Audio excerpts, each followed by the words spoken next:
샬롬, 반갑습니다. 7월 19일 금요일 새벽 하나님께 올려드립니다. 함께 찬송가 621장 부르십니다.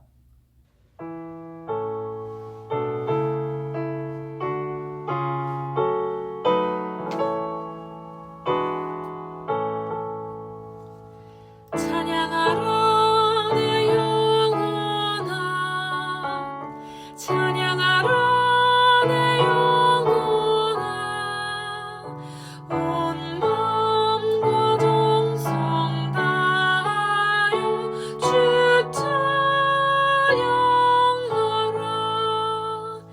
경배하라 내 영혼아, 경배하라 내 영혼아, 온 마음과 정성 다하여 주 경배하라.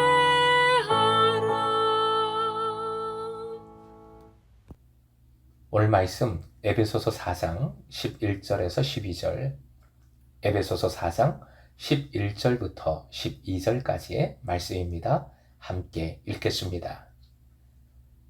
그가 어떤 사람은 사도로, 어떤 사람은 선지자로, 어떤 사람은 복음 전하는 자로, 어떤 사람은 목사와 교사로 삼으셨으니 이는 성도를 온전하게 하여 봉사 일을 하게 하며 그리스도의 몸을 세우려 하심이라. 오늘의 기도 제목, 온전함을, 더욱 온전함을 주소서. 온전함을, 더욱 온전함을 주소서. 본문 앞에 있는 7절 말씀과 연결되기에 7절을 화면 보시고 다시 한번 함께 읽겠습니다. 그러나 하나님께서는 우리 각 사람에게 그리스도께서 나누어 주시는 선물의 분량을 따라서 은혜를 주셨습니다. 은혜를 주셨다 했는데 정확히 표현하면 은사라고 말씀드렸습니다. 이 말씀은 직분이 아니라 은사임을 깨우쳐 줍니다. 직분이 아니라 은사라는 것을 우리가 온전히 깨달을 때에 두 가지 잘못에서 벗어날 수 있습니다. 첫 번째, 서열의식과 계급의식에서 벗어날 수 있습니다. 11절의 명칭은 직분이 아니라 은사들입니다. 사도, 전도자, 목자, 교사를 전부 은사자 또는 아예 은사라 칭할 수 있습니다. 은사 중에 뭐가 제일 높습니까? 뭐가 제일 좋습니까? 장로는 높고 집사는 낮습니까? 목사는 어느 정도 높습니까? 아니 낮습니까? 아예 그런 개념 자체에서 벗어나야 합니다. 은사임을 깨달을 때 하나님께서 주신 것이기에 서열, 우열이 아니라 다양함 속에서 코이노니아를 이룰 수 있고 하나됨을 이룰 수 있습니다. 두 번째 잘못에서 벗어날 수 있는 것은 내 힘과 내 생각으로 행하는 것에서 벗어날 수 있습니다. 사도부터 교사까지 이 모든 은사들은 당시 교회 탄압 상황에서는 목숨을 건 일들이었습니다. 교회가 세워지는 것이 아니라 오히려 망하게 생겼습니다. 그런데 이런 다양한 은사를 가진 초대교회는 망하지 않았지요. 오히려 폭발적인 힘과 성장을 역사 속에서 증거하고 있습니다. 바로 은사로 역사하시는 하나님의 능력을 잘 보여줍니다. 직분으로 접근하면 교만하거나 또는 실망합니다. 자꾸 내 힘, 내 고집이 앞섭니다.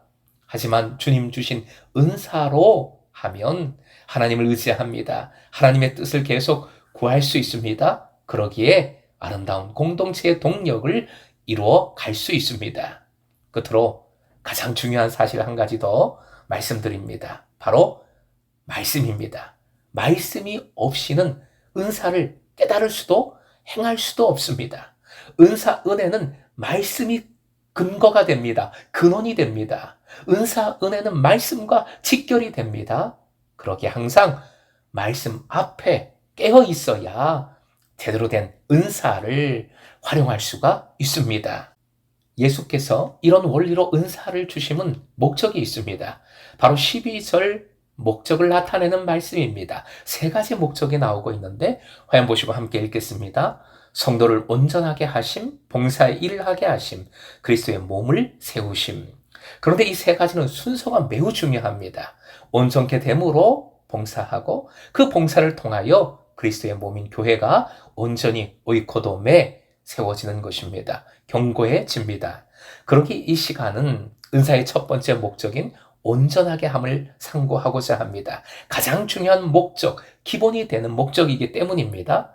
많은 분들이 은사를 봉사를 위한 달란트로 생각을 합니다. 은사하면 무조건 봉사를 먼저 생각하는 것이지요. 오늘 이 말씀을 통해서 그 생각을 좀 바꿔야 합니다. 은사하면 온전함을 먼저 생각해야 하는 것이지요. 그리고 나서 봉사의 일이 와야 합니다. 즉 사도의 일을 위해 그 섬김 봉사를 위해 은사를 주신 것이 아니라 하나님은 사도라는 은사를 통해 본인도 온전케 되고 성도를 온전케 하시려는 목적으로 그 은사를 주신 것입니다. 그렇다면 온전함이란 무엇일까요? 이 온전함은 매우 독특한 명사입니다. 성경에 딱 한 번 이곳 어떤 일을 위해 준비시키고 구비시키는 그런 의미로 사용이 되었습니다. 그런데 이 준비와 구비도 결국 하나님께서 해주시는 것입니다.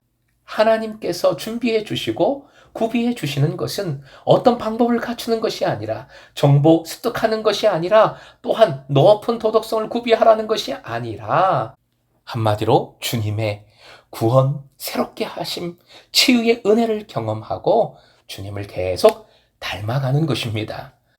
성경시대의 온전함은 의료 용어였습니다. 뼈를 맞추는 것, 뼈를 맞추어 치료해 주는 것이었습니다.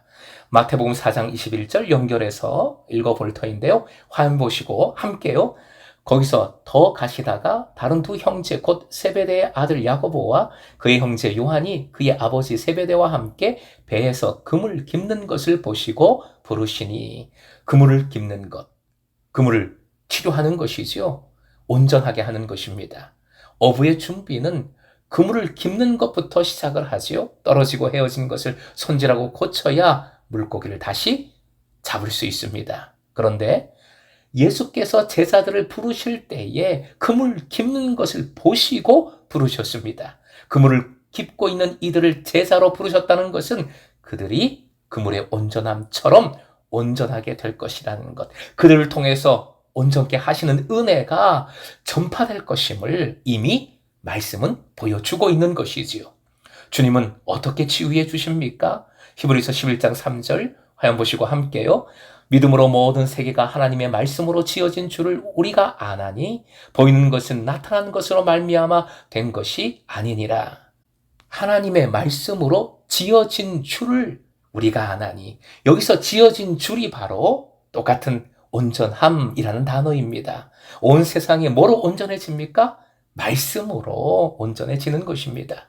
말씀이 치유이고 생명이고 복입니다. 결국 은사는 말씀을 통해 나를 치유해 주심으로, 나에게 새로운 은혜와 능력 주심으로 온전하게 만드시는 하나님의 역사하심임을 기억하시기 바랍니다. 결국 준비하고 구비함은 교회의 머리 대신 예수 그리스도께로 직접 연결되는 라인 같은 것이지요. 라인을 준비하고 구비하는 것입니다. 한마디로 하나님과 코이노니아를 이루고 예수 그리스도를 닮아가는 일인 것이지요. 모든 은사자는 이 목적을 깨닫고 스스로 또 다른 지체가 그렇게 되도록 섬겨야 합니다. 갈라디아서 6장 1절 말씀이 그것을 잘 명하고 있는데요. 함께 읽겠습니다. 형제자매 여러분, 어떤 사람이 어떤 죄에 빠진 일이 드러나면 성령의 인도하심을 따라 사는 사람인 여러분은 온유한 마음으로 그런 사람을 바로 잡아주고 온전케 하라는 것입니다. 자기 스스로를 살펴서 유혹에 빠지지 않도록 조심하십시오. 바로 잡아주라, 온전케 만들라, 예수 그리스도를 힘입어 그 온전함을 이루라 명하시는 말씀입니다. 그리스도께서 더러운 죄인을 은혜로 부르셨습니다. 그리고 은사로 계속 온전하게 하심을 믿으십시오. 믿음으로 주님과 교제하고 주님을 닮아가십시다. 일에 집중하지 말고 이 온전함에 집중하십시다. 주님은 여러분에게 일을 잘했니? 열심히 했니? 어떤 일 했니? 묻지 않으실 겁니다. 온전해지고 있는가? 얼마나 나를 닮았나? 나를 닮고 따랐는가? 물으실 것입니다. 여러분이 바로 그런 온전한 제자들, 7주년을 맞이하는 금성 공동체가 더욱 온전함으로 가득한 공동체 되길 주님의 이름으로 축원드립니다.